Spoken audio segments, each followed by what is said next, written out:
to be with you to see because I need some help. We'll be attending this morning. No, I mean, I see that everything is being, it should be okay. I can, yeah, I don't think that one. Okay, sure. So I would.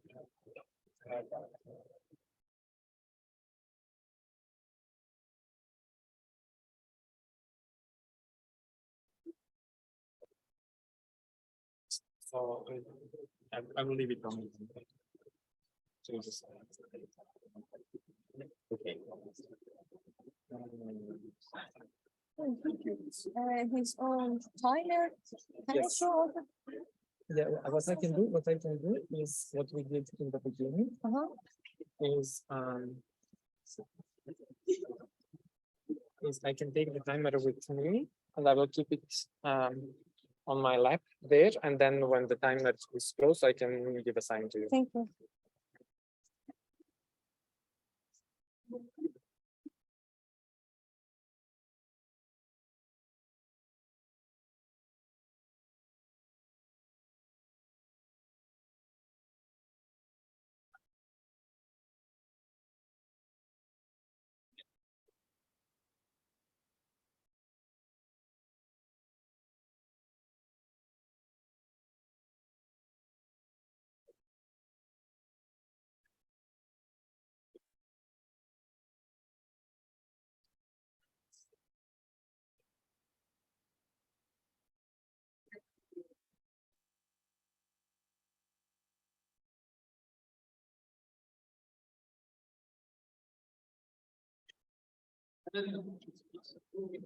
Okay.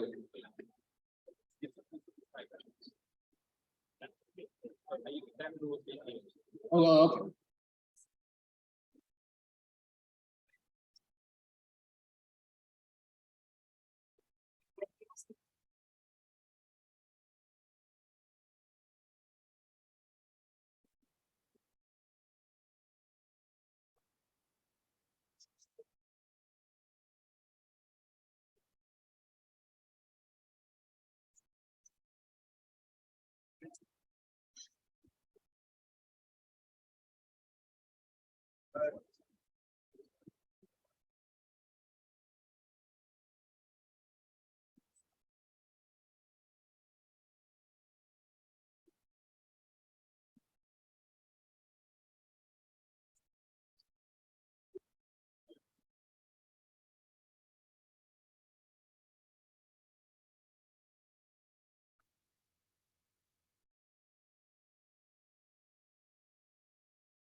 Good morning and welcome to this session of Chess 2022. Today we have 4 papers to go over. The first one is going to be presented by Akira Ito. The floor is yours. Thank you. Thank you for kind introduction. I'm Akira Ito from NTT Social Informatics Laboratory, Japan.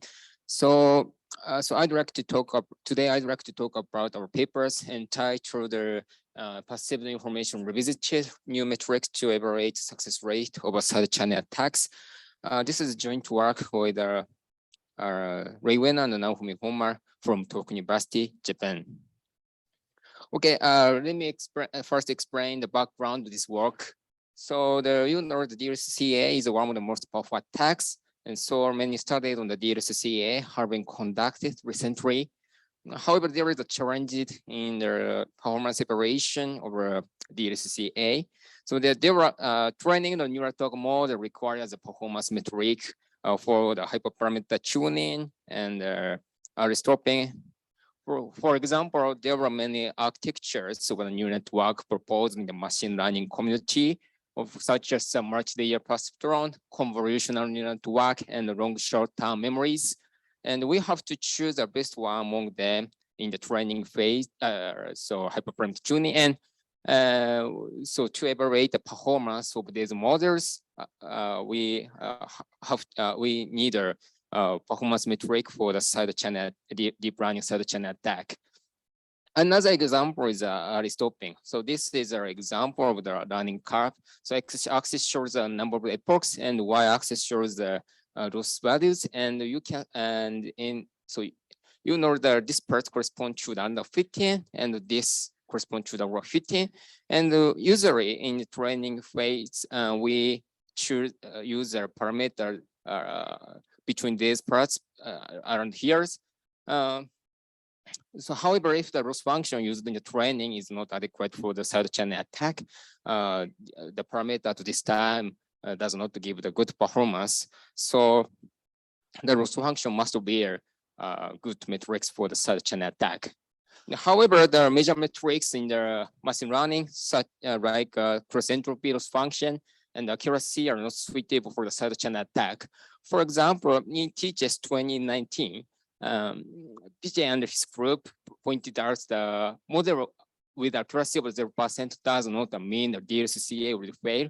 So therefore, this fact encouraged us to use the conventional side channel metrics, such as the success rate and the guessing entropy. However, these computation cost of these metrics are too high for training the neural network models. So to address this problem with the performance evaluation with the DLCCA, we have the two contributions in these papers. The first one is an analysis of the relation between the cross entropy loss function and the success rate. So we explained why cross entropy loss is not suitable to measure the performance for the DLCCA. And the second contribution is the proposal new metrics for DLCCA, and that is called the effective CE and PI. So the CE is stand for the cross entropy, and the PI stand for the perceived information. So EC and EPI are more useful for metrics than the cross entropy and the perceived information for side channel attack. And EPI can enable us to estimate the upper bound of success rate. Okay, I will first explain the relation between the negative log likelihood, which is a typical loss function in the deep learning side channel attack, and mutual information. So the negative log likelihood is defined as this equation, and in this equation, M is a number of the trace, and Q is a probability distribution derived from the models, and Z is our intermediate body, and X is a trace, and theta is our model parameters. So the important point of the negative log likelihood is its minimization is equivalent to the maximum likelihood estimation.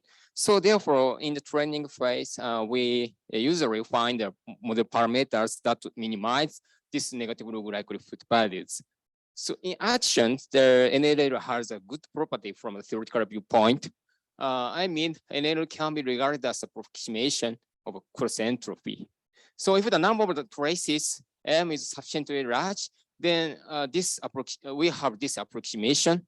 So NLL approximated equals to the minus E log Q, and this is a definition of a cross entropy of the Q. So in other words, NLL can be used to approximate the cross entropy. And for this reason, this NLL is sometimes called the cross entropy loss function. And in action, there is a relation between the mutual information and this cross entropy. I mean the IZX, which is a mutual information between the intermediate body and the trace, is bounded by HK minus CQ, where the HK is the entropy with a partial key. For example, in the AES, the HK is equal to the 8 bit. And And so as I mentioned, this cross entropy can be approximated by negative logarithmic foot. So this lower bound can be estimated by using this formulas. So in addition, so this HK minus CQ is sometimes called the passive information JQZX, and this denotes how much information with the key neural network can extract from the side channels. Okay, so then I'd like to explain the relation between the mutual information and success rate. In the TGS 2019, the TSA and his group proved the following inequalities.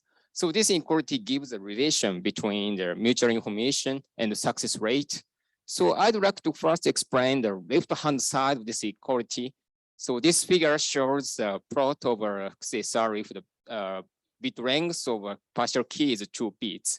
So the x-axis shows the success rate, and the y-axis shows the value of the XSR, and this blue curve shows is a plot of XSR.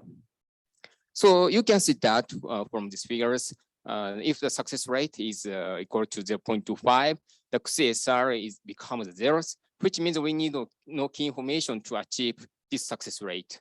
So in this case, you know the bit length of the partial key is 2 bits. In other words, the number of the key candidates is in the attack phase is 4. So therefore, if we choose a random read one of the key candidates, and the probability that choosing the key candidate is equal to the correct key is 0.25. So we don't need any key information to achieve this success rate. Okay, so then if the success rate is equal to 1, the XSR becomes 2, which means we need the all key information that is 2 bits to achieve success rate of 1. So in this way, the XSR denotes the amount of the information of the key we need to achieve the certain success rate. Okay, so then I'd like to explain this right-hand side. So to explain this right-hand side, I introduce the communication channels, which models the side channels. So this figure, in these figures, K is a secret key, and T is a plain text, and Z is an intermediate value, and K hat is estimated to key values. So you guess that in these channels, K is propagated through this the XOR operation, S box, and side channels. The important point, and this channel is this channel models side channels. The important point of this channel is its maximum amount of transmittable information of the key through this channel is given by the IZX. So therefore, in this equality, the right-hand side means the amount of the information of the key available with the M traces. So and this equality means that this right-hand side must exceed this left-hand side, which means how much entropy does attacker need to achieve the certain success rate. Okay, so in this work, we would like to extend this inequality for the deep learning side channel attacks. So intuitively, we expect the following inequality falls. So in this equality, left-hand side means how much entropy does the attacker need when using the model Q and the M traces. And right-hand side means the amount of the information of the key model Q can extract with the M traces. So if this falls, we can estimate the success rate by using this passive information. And the computation overhead of the success rate is larger than that of the passive information. So therefore, this inequality is useful for training performance metric or the performance evaluation of a neural network. In addition, so in TGS 2020, and Mashua and his group experimentally showed that this inequality perhaps hold. However, unfortunately, this does not in other words, we can create the counterexample of this equality using this theorem by using these theorems. So let Q be the models defined for a foreign conversion of Q with inverse temperature, which is a positive real number. So, and for n beta, the success rate using the model Q is equivalent to that using the, this Q beta. Okay, so this is the experimental result of the DLSCA on the scale data set. And this table shows how the NLL and the Q bait and attack result changed with the bait if the bait varies from the 0.21 to 10. So you can see that if the beta value is a small or large, then the negative log likelihood increases. In actions, so the shape of the Q bait also changed with the bait. For example, if the beta is small, that is 0.21, the shape of the Q bait is close to the uniform distribution like this. On the other hand, if the bait, the value of the bait is large, then the shape of the Q bait is uniform distribution. One hot vector like this. So you can see that the both the NLL and the Q bait changed with their beta values. However, the attack results such as guessing entropy and success rate does not change with the beta values, as you can see from these figures. So, and from this fact, we can create the counterexample Q bait of foreign inequality. So therefore, this inequality does not hold. So as I mentioned, the success rate is invariant, but cross entropy and the passive information varies with the value of the bait. So in other words, the cross entropy and the passive information is not consistent with the success rate. So to address this problem, we propose new metrics, effective CE and effective PI. So, and these are defined as follows. So the basic idea of definition of these metrics is to remove the uncertainty of cross entropy and passive information in terms of the success rate.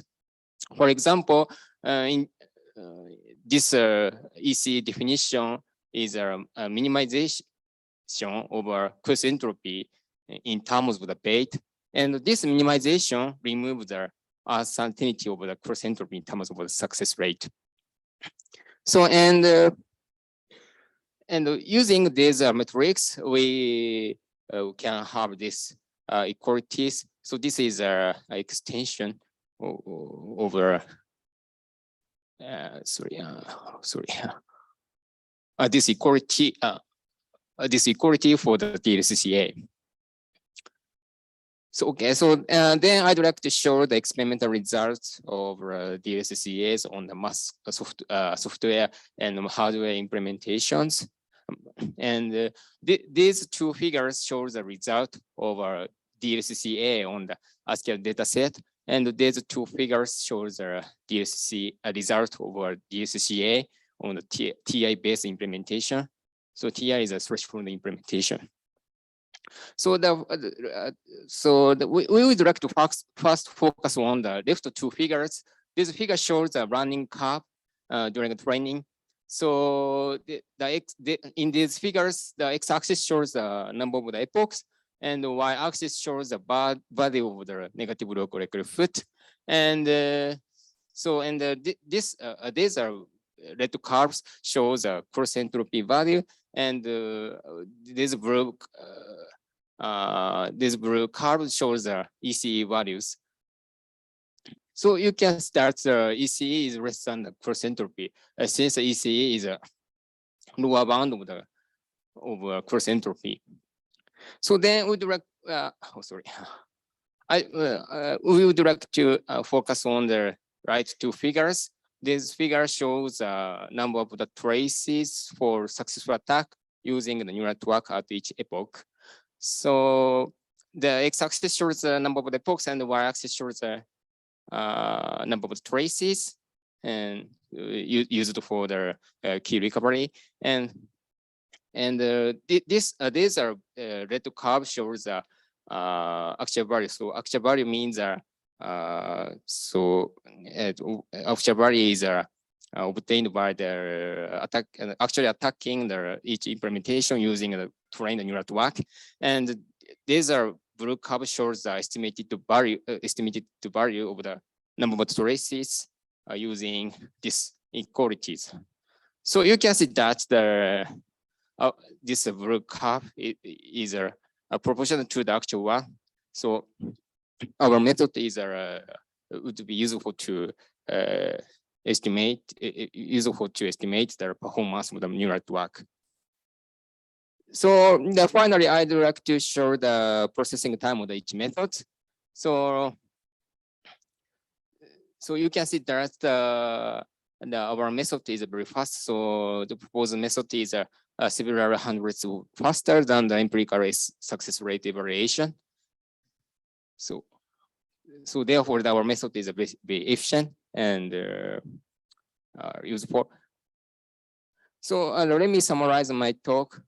And so in my talk, we analyze the relation between the cross entropy loss function and the success rate.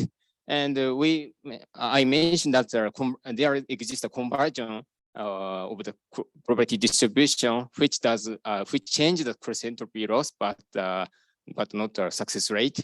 And so therefore, the cross entropy and the passive information have uncertainty in terms of the success rate.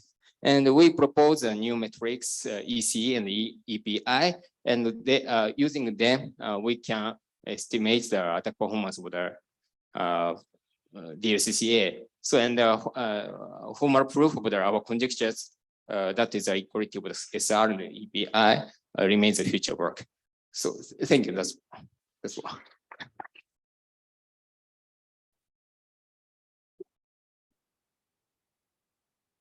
Thank you for the great presentation. And let's see if there is one or two questions from the audience. You, please.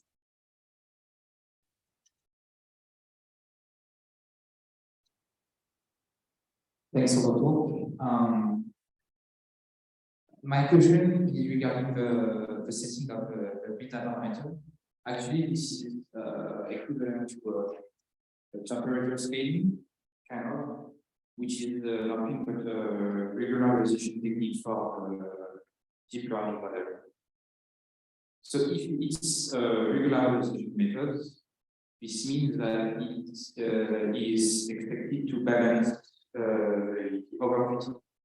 Yes. So do you expect that the new metric would be more efficient with less profiling data or with more profiling data? Sorry, and so you mean so whether our metric is useful for the non-profiling or no, for profiling and hacks, but how efficient is your new metric with respect to the amount of profiling traces? Sorry, and so I didn't get what you mean. So I think what he wanted to ask is assume that we are using the PI itself. Now we need X number of traces to evaluate the efficiency of side channel analysis. Now, using your own metric, do I need more than X number of traces, or is it less than number of X traces? The question is about the profiling phase. okay, so I think you mean our metrics can reduce the number of traces in During the the profiling phase. So maybe yes. Of course, and our metrics so our metric can make the training more efficiently. So therefore, the number of traces required for the profiling phase is can be reduced. I think. I guess, yeah. Thank you. Any other question from audience? Let me also check our online friends. Nothing, so I can ask a question. Okay. Let me see if I understand this correctly. Right. If I want to use your metric, what I should do is just still I can use my categorical cross entropy function Yes. in the neural network. But if I want to interpret the result, I should not stick to NLL, but I should just refine it using your improved metric. Is it right? Yes. Sorry. If you Would can say- show the first or second slide, then Second slide. Okay. This one? No. Yeah, here. Here. One back, please. Okay. Wonderful. Number 3, it was. Number 2. 3, please. 3. Here. Because we have access to loss functions, cross entropy loss functions. Cross function. When we are applying machine learning techniques. So we have the loss function. Now, if I want to use your technique, I still can use that loss function, but I should refine how to interpret it and how to relate it to success rate, right? Yeah. Yeah. Thank you. We can also discuss it offline. Sorry. Okay. No other question? Let's thank the speaker again. Thank you.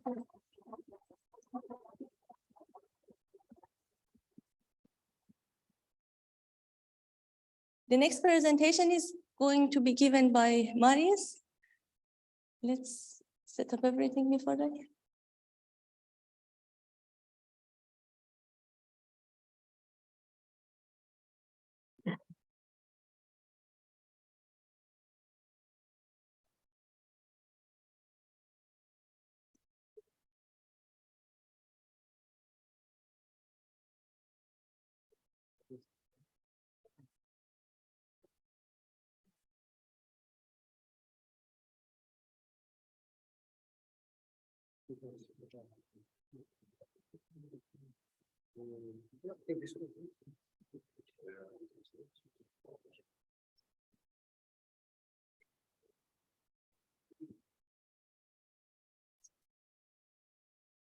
The floor is yours.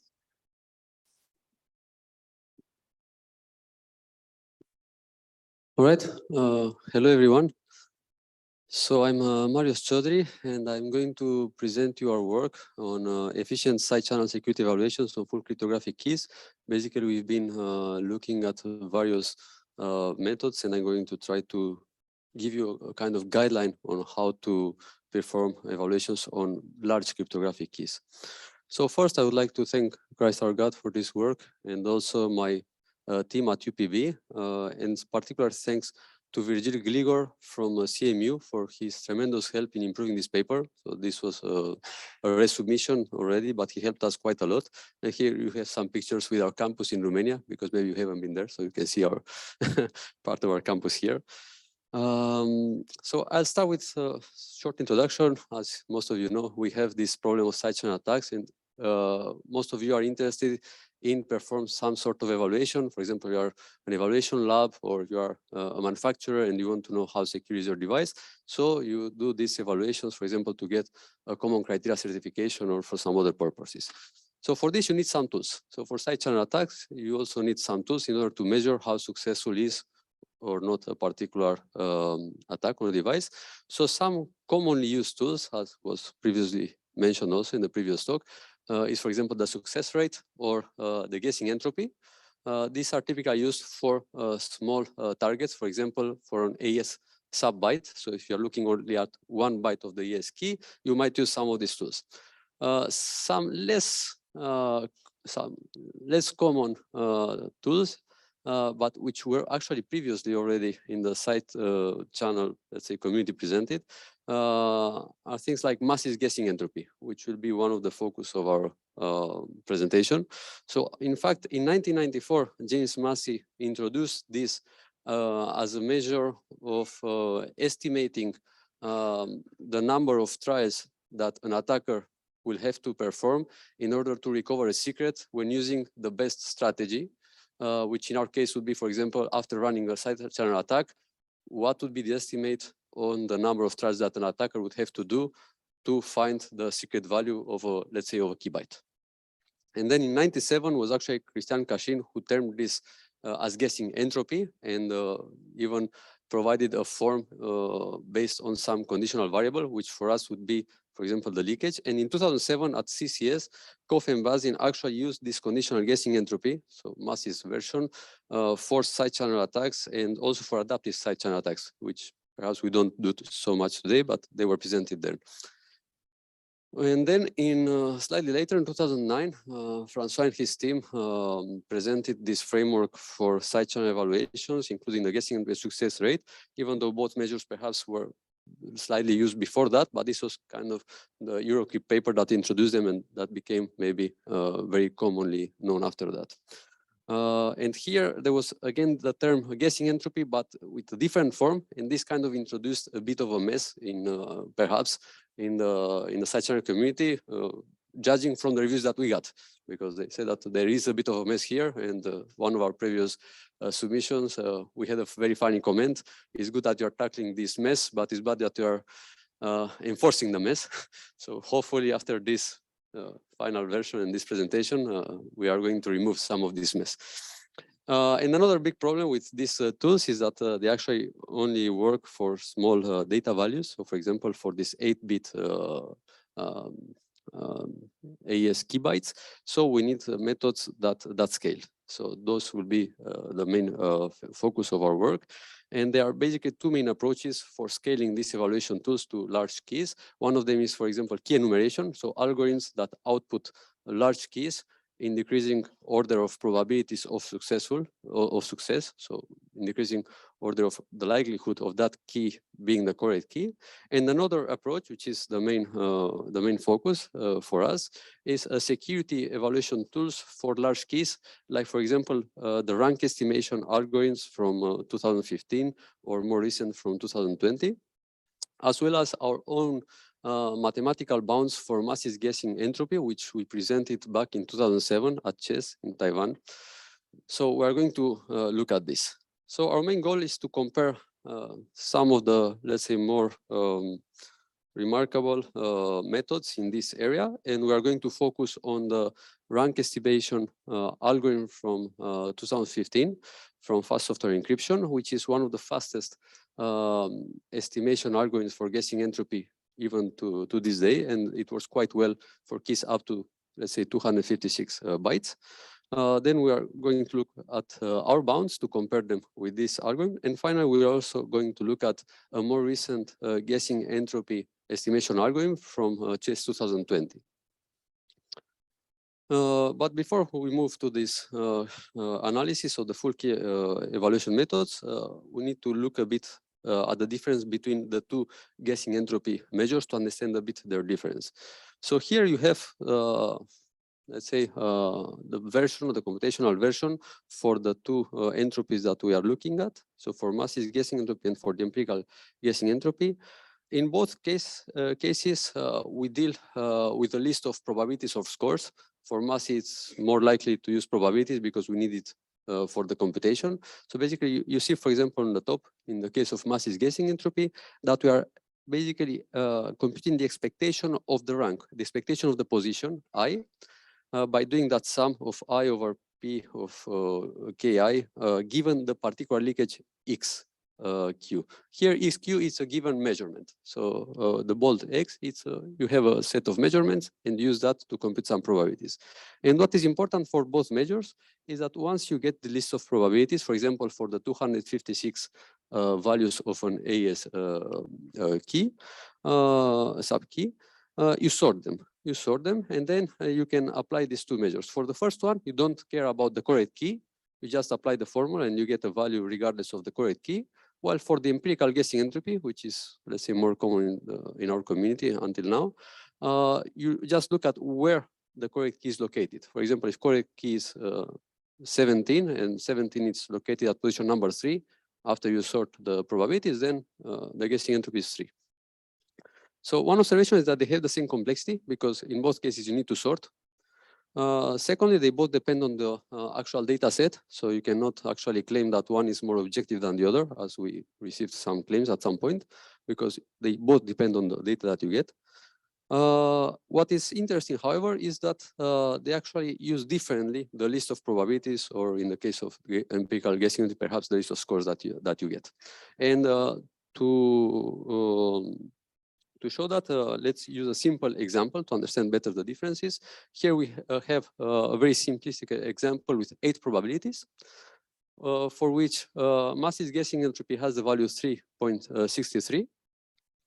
However, the empirical guessing entropy can have different values depending on how noisy are your traces. So for example, in the first example on the left, the correct key could be ranked 3rd, in the middle could be ranked 4th, or in the example on the right, you could have the correct key ranked 5th. So here you can see the discrepancy between the two measures. Massey's guessing entropy is stable in the sense that it's going to give you the same value regardless of where the correct key is. So this could be an advantage. You could also say it's a disadvantage because it's not giving you the real value. But we'll see through the following slides that this is not necessarily the case.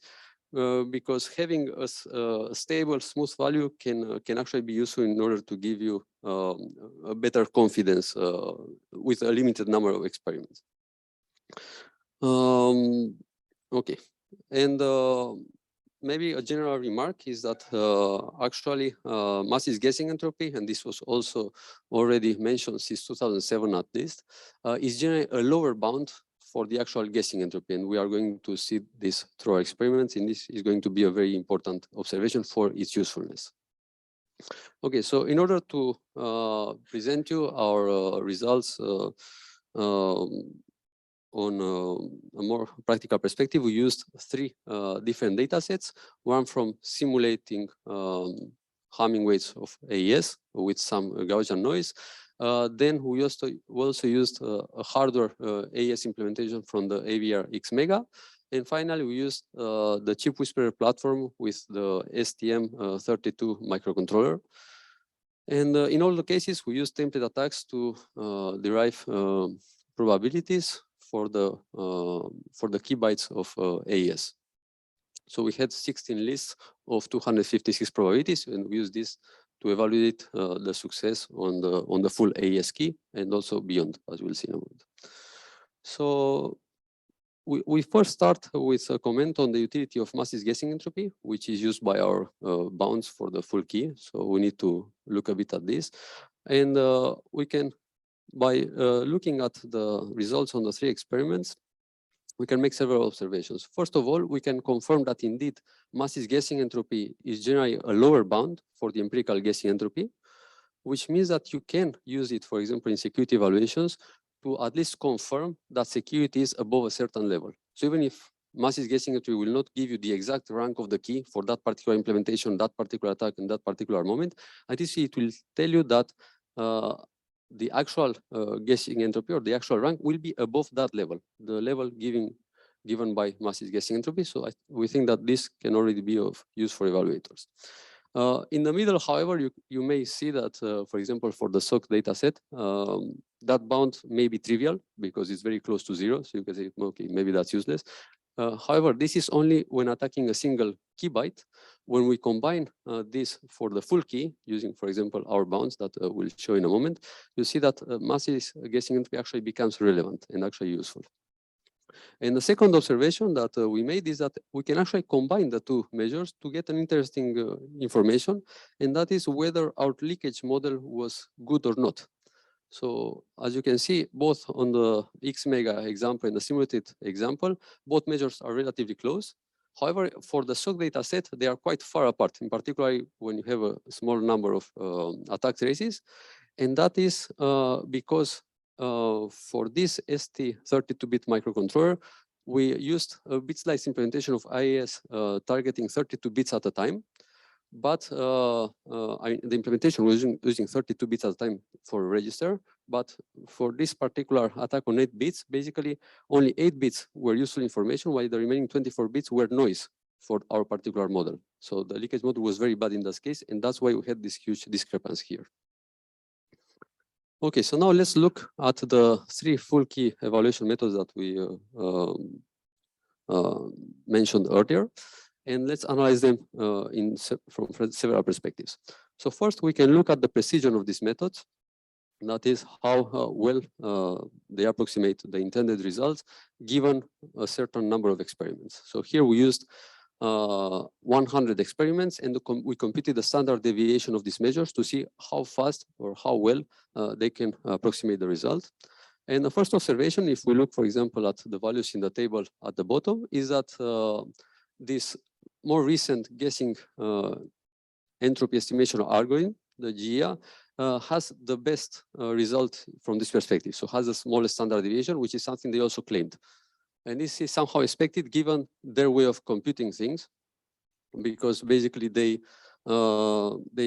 approximate a distribution with some parameters. So it's kind of easier to get a smooth line. Then we can see that our bounds are doing better than the rank estimation from 2015. And this is also expected, and we show more details in the paper because I don't have too much time now, because actually Massey's guessing entropy has a much lower standard deviation than the empirical guessing entropy, contrary to what was perhaps believed before. And finally, we can also make some observations regarding the fact that as we can see here, for example, for our bounds, so the blue lines on the bottom, again, we can confirm that they are indeed a lower bound for the rank estimation.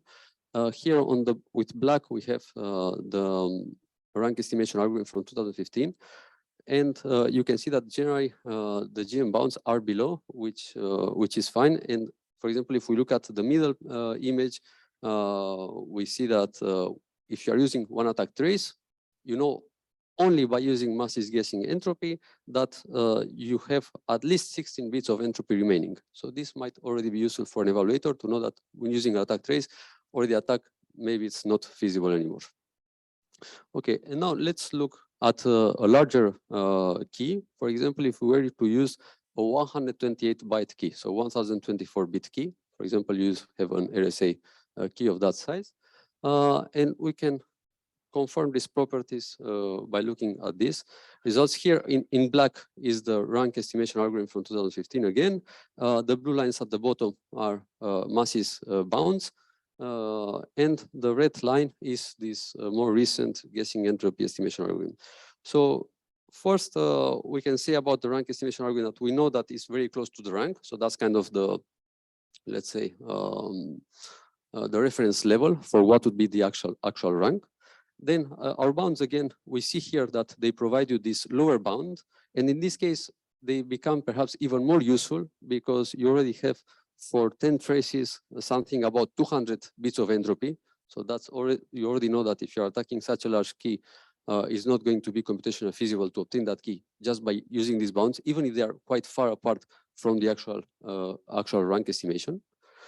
And thirdly, we can see that unfortunately, this more recent guessing entropy estimation algorithm is deviating quite a lot from the rank estimation from 2015. And this is somehow expected due to the fact that, as I mentioned earlier, this algorithm from 2020 is estimating some distribution of score vectors. And this estimation then relies on some sub-sampling of the full key. So it's just taking a random sample of values from the lists of probabilities to try to get a better estimate. And I don't have now much time to go into details, but it's going to be very difficult for this method to approximate very well the actual rank, basically.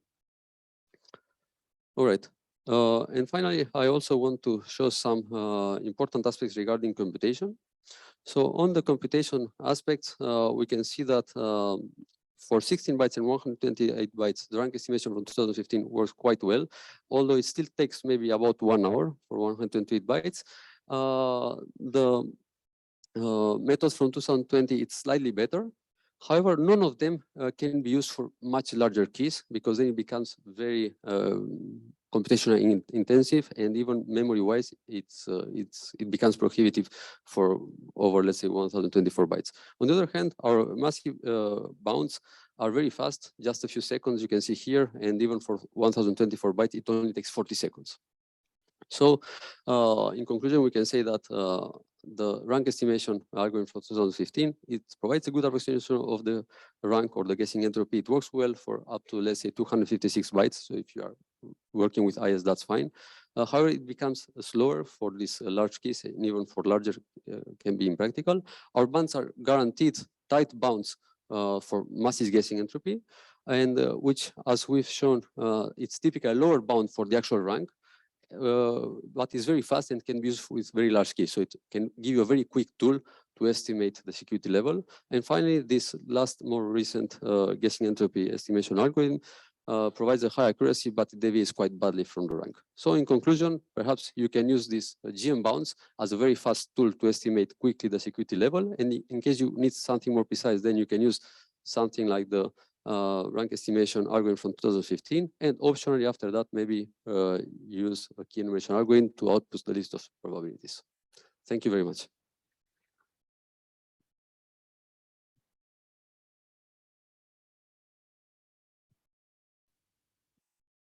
Thank you. Any question from audience? We have time for one quick one, please. Thank you for the talk. In example, you say that it doesn't scale well for the ACD targeting to our version. How many need to use for this to cover when you I think we use about 100 something. just 100 and the scale to what you know? I have to check it, to be honest. I think 100 or 200. I think it was one of the standard numbers that you gave me at some point. I think then it was much more like 30 actually. Sorry? Maybe you can speak about it. Okay. So there is no question from the online participants. Any other question?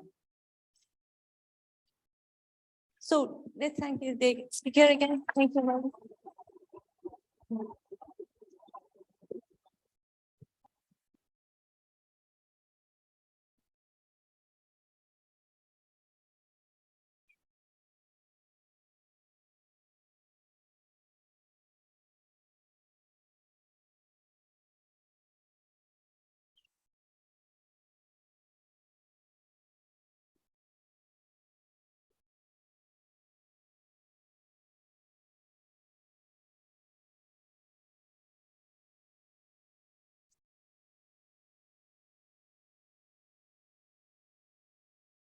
The next talk is related to masking, and Jakob is going to present it. Jakob, the floor is yours.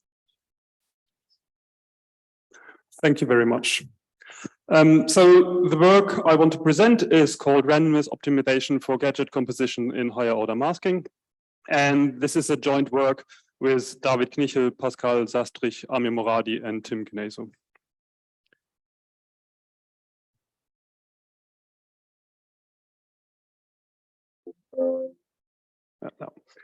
So I guess at this point in the chess conference, I don't need to motivate or introduce the side channel attacks in more general, right? Because I guess you have heard about them. So this is where we work, right? So this work exists in the realm of side channel security for hardware.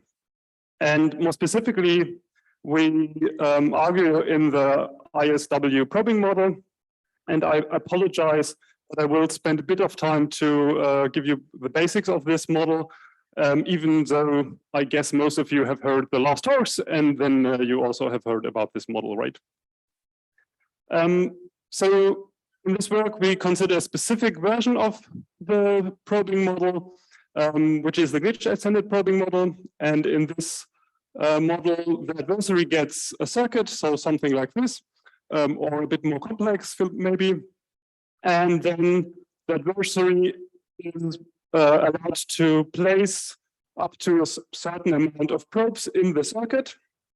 And by invocation of the circuit, the adversary gets the exact values of all the stable signals that contribute to the probes, which means all the primary inputs or all the registers. And then we say circuit is T-probing secure if up to T probes can be simulated without knowledge to any secret. And this basically means that we can recreate the distribution of the signals without accessing the secrets. And then it should be secure. And so the question, of course, is how do we achieve probing security? And if you have attended this conference, you might know that the answer, one answer is masking. And then we divide each intermediate value into a vector of different intermediate values, such that if we know all the intermediate values, we can compute the actual secret. And then we, of course, need to also change the circuit we are computing on. And one way to do this is by replacing each gate in the circuit by a gadget, which is a small circuit that operates over mask values and performs some small function. And this could be the basic gate types. And the thing here is that usually those gadgets require, so each gadget requires unique randomness to operate securely and to be composable. And well, the target of this work is to try to optimize this amount of randomness we use in the entire circuit and to reduce the amount. And basically, we do this in two steps. So the basic idea is to create clusters of all those gadgets. And within the cluster, we have a certain kind of independence property. And then we reuse randomness within those clusters. And yeah, in this work, we do this for two types of gadgets. The first one is based on domain-oriented masking, which is the gadget that achieves strong non-interference composability. And I will talk about this a bit in a short. And there we require multiplication gadget and refresh gadgets to achieve the security. And the second gadget we are looking into is the hardware private circuit 2, which achieves probe isolating non-interference, which is another type of composability notion. And here we only require multiplication gadgets because we can trivially do the additions. And then for those two types of gadgets, we have two different types of clustering algorithms. The first one is a strict clustering algorithm, where we have more rules that we need to follow. So this will lead to smaller gadgets, but we have a stronger independence property within the clusters, so we can have a high reuse of randomness. And the other variant is then a more relaxed clustering, where we can create larger clusters, but each gadget still requires some unique randomness to be secure. And in this presentation, I will focus only on the domain-oriented masking in combination with a strict clustering and refer you to the paper for all the other details. And also, our work only considers higher order masking, so the order is always 2 or larger. So yeah, let's get into this. And before I give you the rules, I want to give you an intuition about SNI, so strong non-interference. And the idea here is that for a gadget, an adversary can place internal probes, and we say they place T1 internal probes, and an adversary can place output probes, so probes on the outputs. And we say they place T2 of those.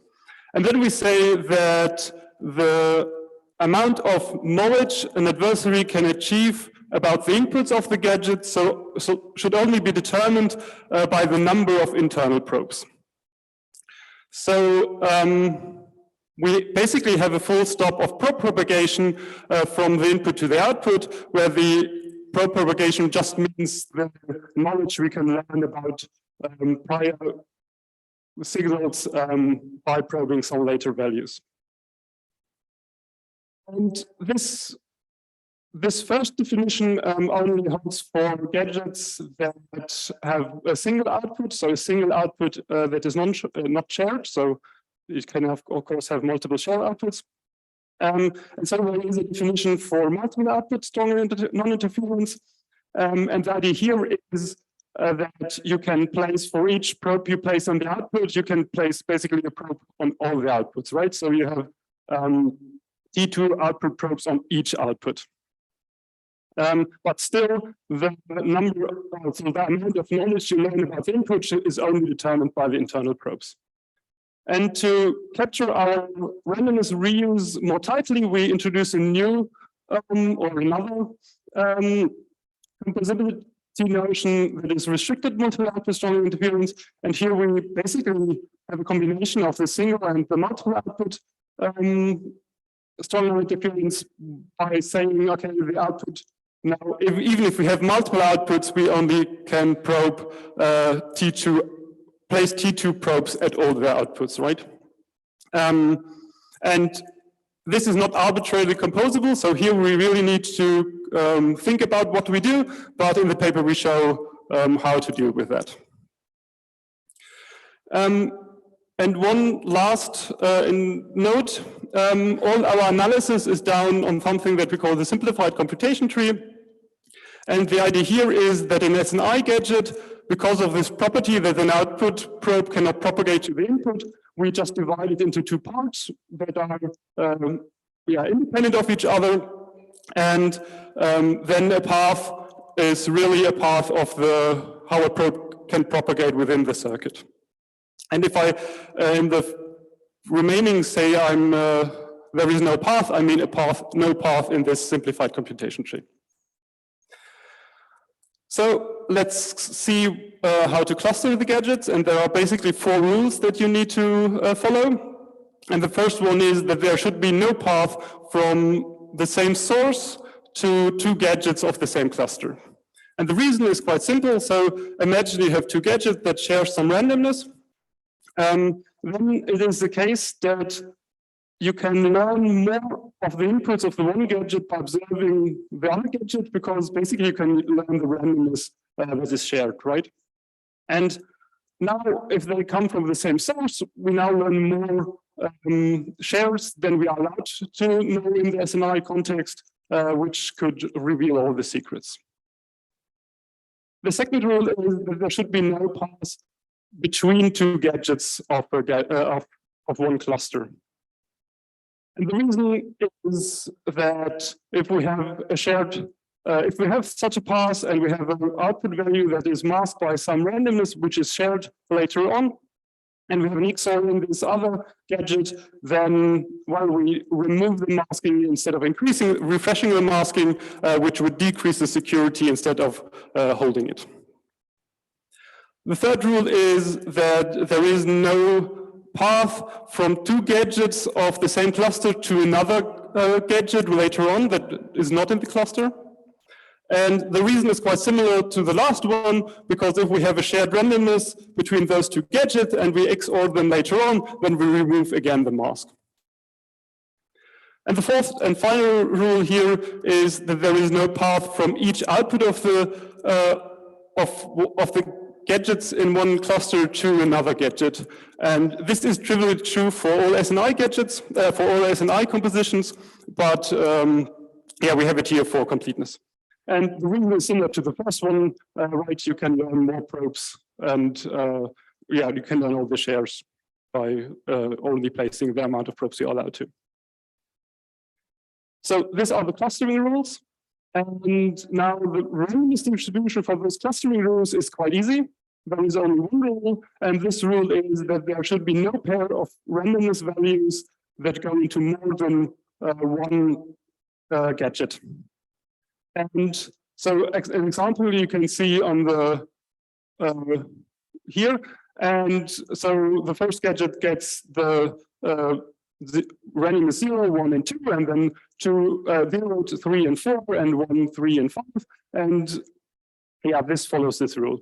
And the reason is that with this, we can guarantee that each probe can remove at most one random bit from another probe. So we basically have, if you are familiar with the designs of the gadgets, we basically have the same rules that we have within the gadgets also across gadgets. And so given those clustering and randomness rules, we can then prove the following theorems, namely that if we have an SNI composition where we do the clustering, then by probe propagation, we get at most T probes at the output of such a cluster. And in addition, we get that if we do the randomness sharing that I showed you, we can show that the DOM gadgets with this randomness optimization are reduced multiple output SNI, and in combination, this gives us a way to optimize the randomness without really decreasing the security. And the proofs for that are in the paper.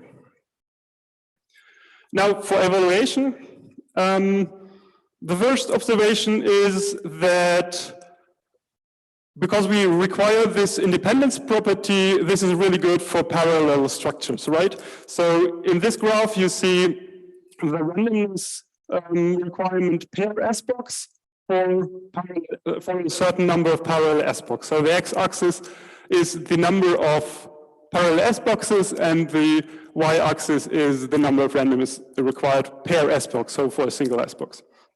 And here you see that for all security orders, the randomness really decreases per S-box with additional parallel structures, except for the first order case, but as I said, this is something we don't consider here. And then for the, we also analyzed an entire AES implementation, so an unrolled AES implementation with two different kinds of S-boxes. And I basically want to focus here on 4 numbers.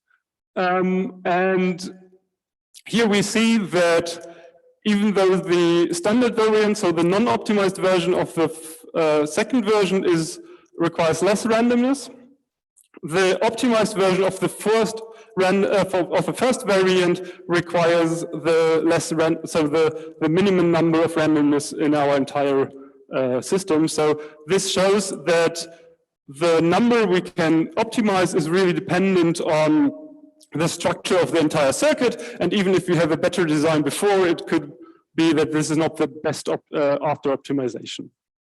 And also as a side note, our analysis shows that PNI does not really work that well with our structure. And the reason is that in the simplified computation tree, we don't separate PNI gadgets because there the propagation go through.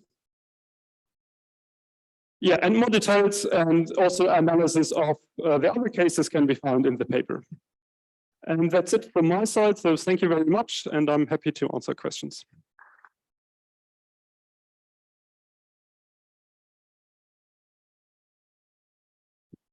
Any question from the audience? 1 or 2 quick question we can have.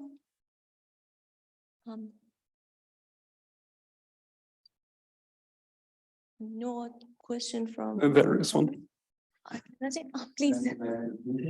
I guess so this was for standards I agree, but also for each of this one, natural, to you, but you also consider condition. No. So yes, in this work, we did not consider transitions. This is definitely something to look at in the future work, and we started already into looking into that.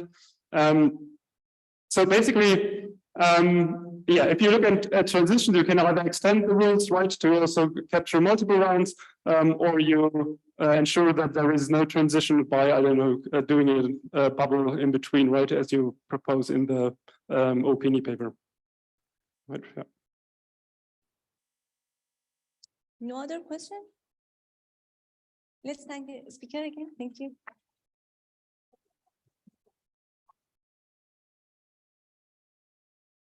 The next presentation is also related to the notion of masking, and Rishabh is going to present it. Floor is yours.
Hi, welcome to the presentation on riding the waves towards generic single cycle masking and hardware. My name is Rishabh, and this was a joint work with Barbara Gigrel, Robert Primas, and Stefan Mengard. So I get the pleasure of doing the last masking talk, so let's review.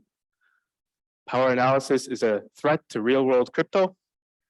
Masking is a countermeasure where secret data is split into shares and processed separately.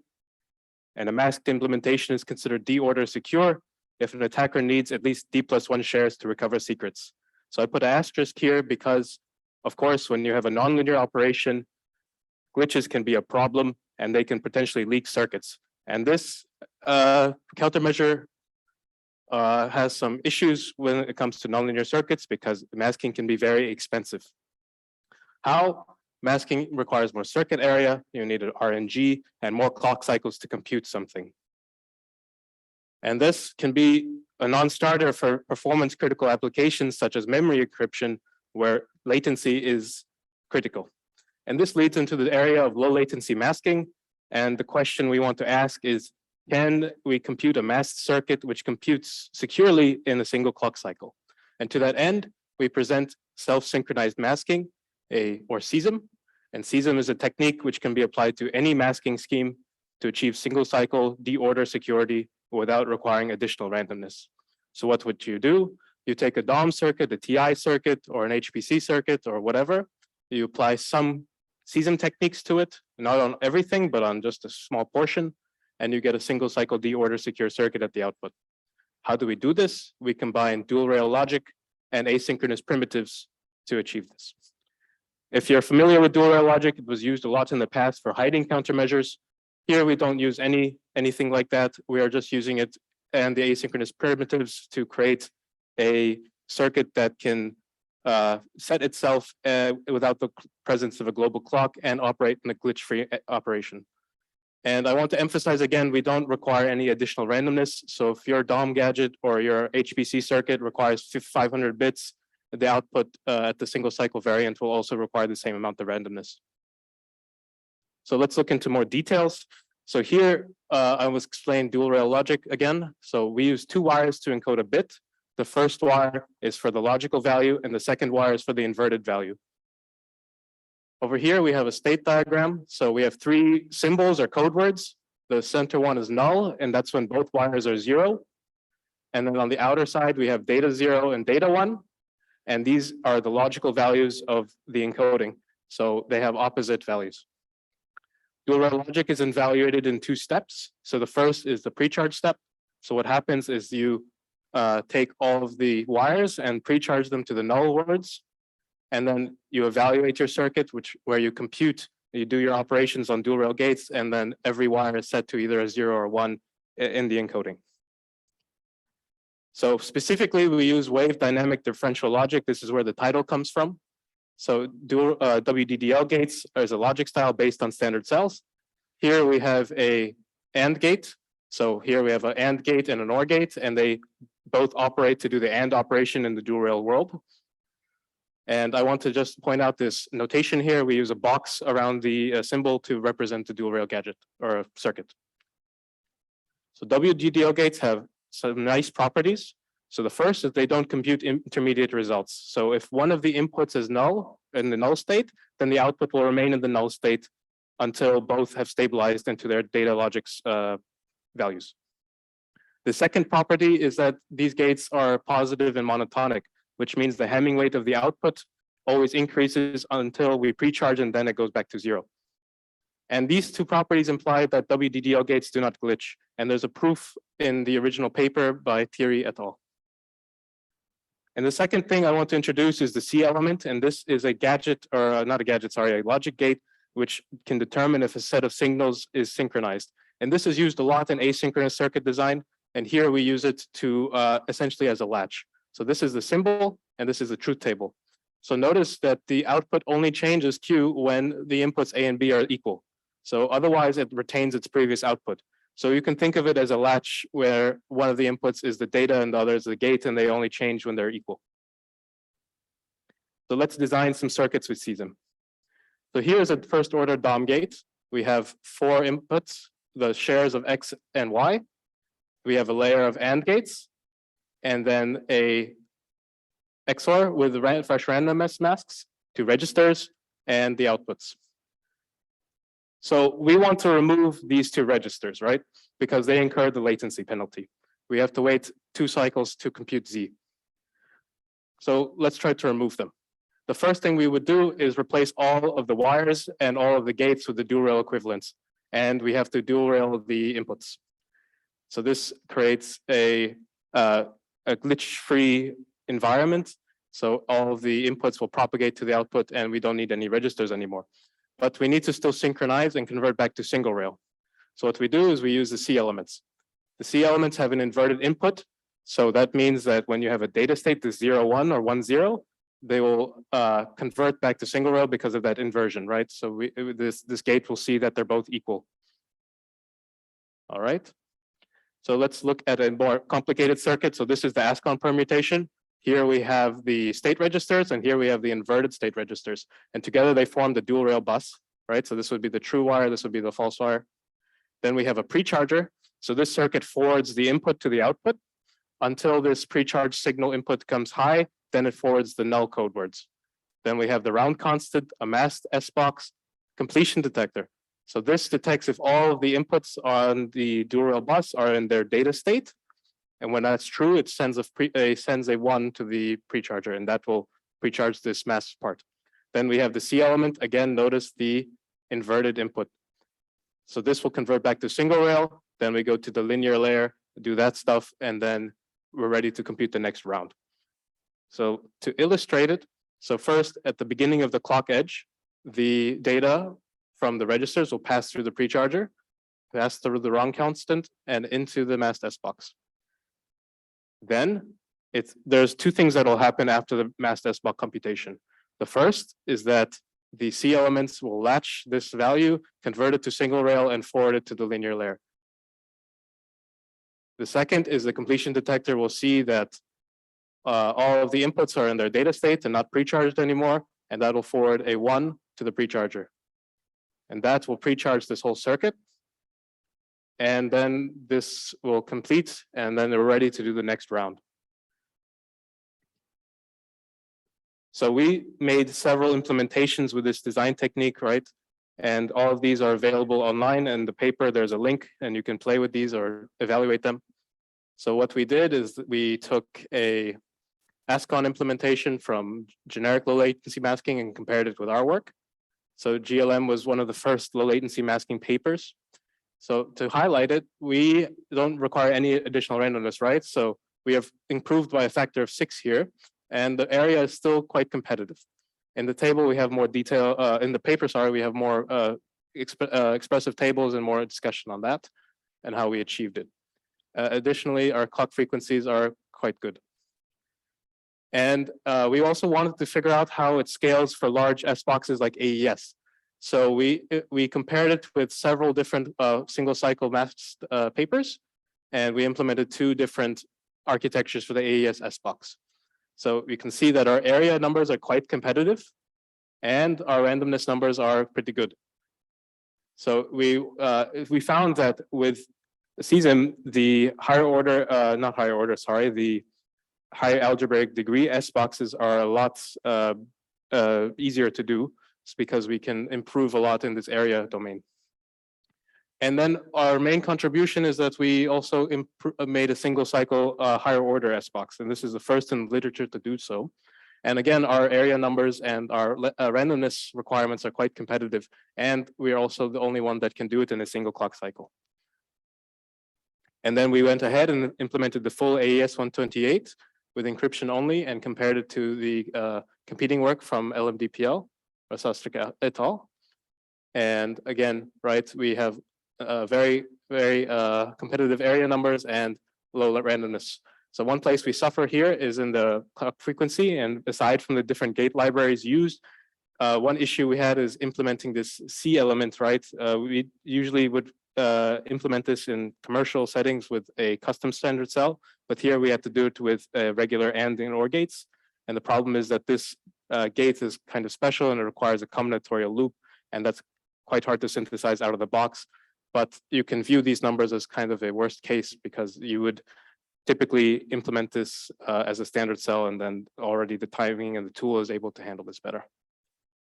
So we also did several security evaluations. So we used the COCO tool, and we verified it in the de-extended probing model, which takes account into glitches and transitions.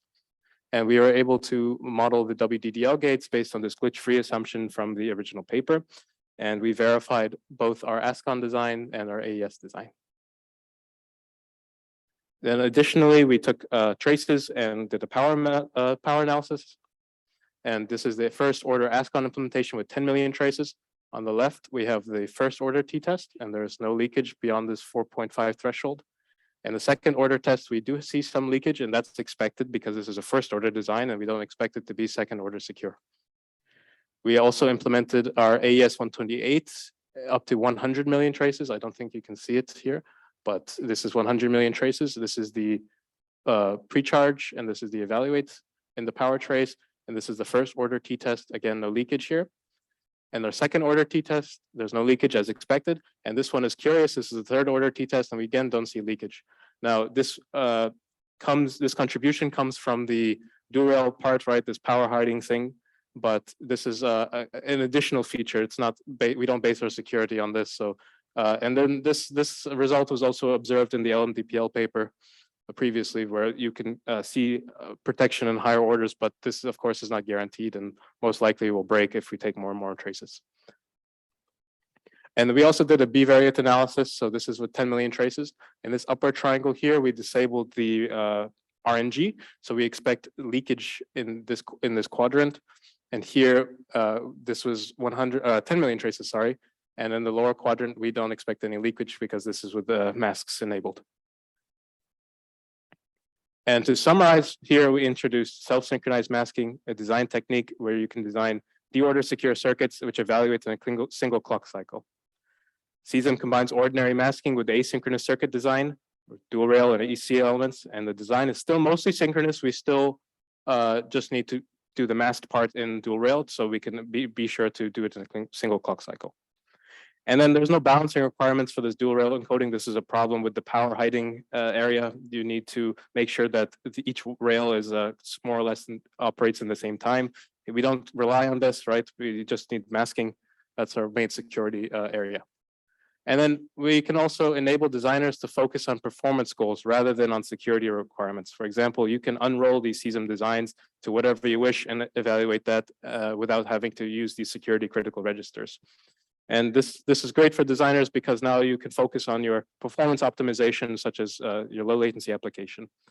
And then we also implemented the first practical higher order masked AES in the literature. Thank you.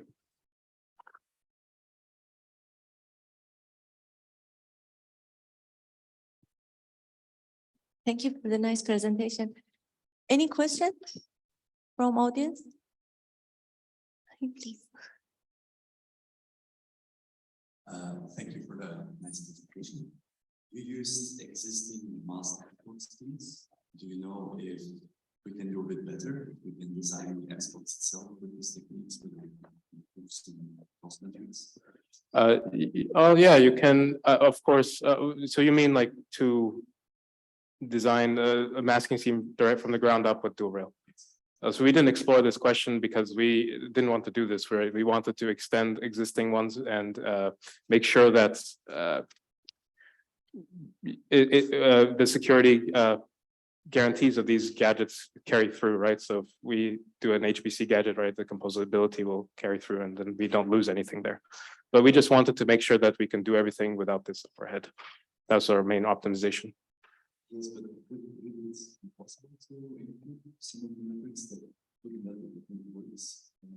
I'm sure it is possible, but this is, I think, future work then. Any other question, please? Thank you for the talk. My question is about that you are able to provide tools for the security notice. We may ask it in your opinion, each would apply number 6.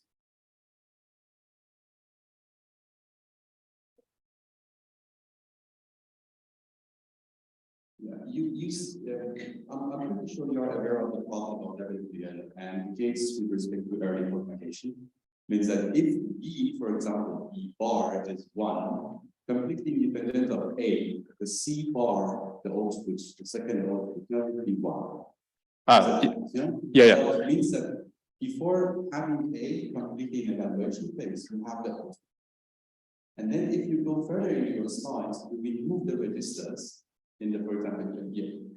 You remove the pipette back again, the previous slide.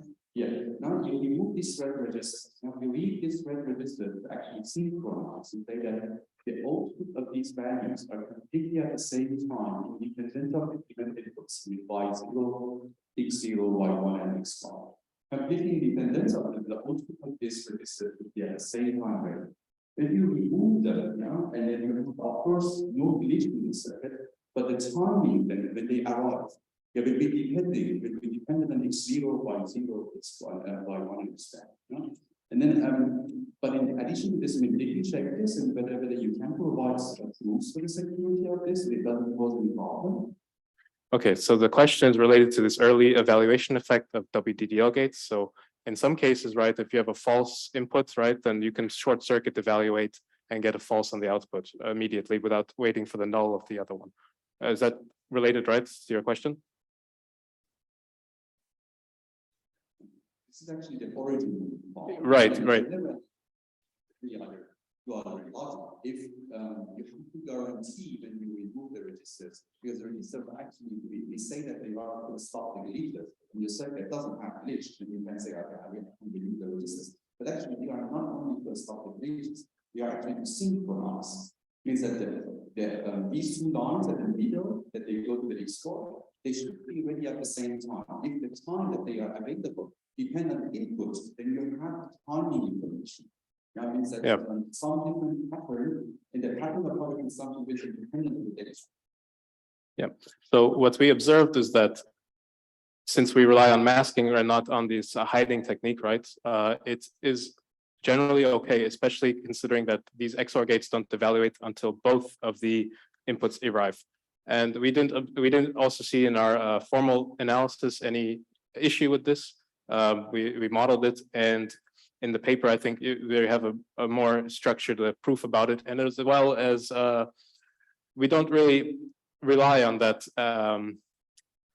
aspect because most of the security comes from these masked circuits. But yes, we explored this issue, and from what we discovered, there was not a problem when we took this these WDDL gates and then modeled it in Cocoa and then did the formal verification. Any other question? If not, I have a follow-up question exactly regarding this issue. Perhaps I'm missing that. What is providing this synchronous effect in your design? Can you elaborate on that? Instead of having those two registers? Oh, I see. So these elements, they provide the synchronization, right? So they act as latches, and they will make sure that every input, or rather all these two wires will synchronize, and they won't change until both of them have arrived. Yeah. Thank you. Let me check these two. There is no question.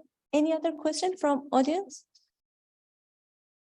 If not, let's thank Rishabh on all this session.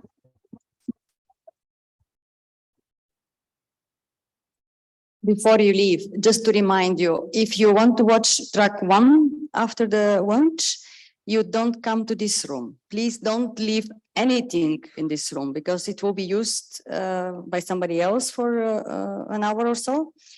After the launch, 10 minutes before 2, come to the square in front of PDS. Don't enter the lobby even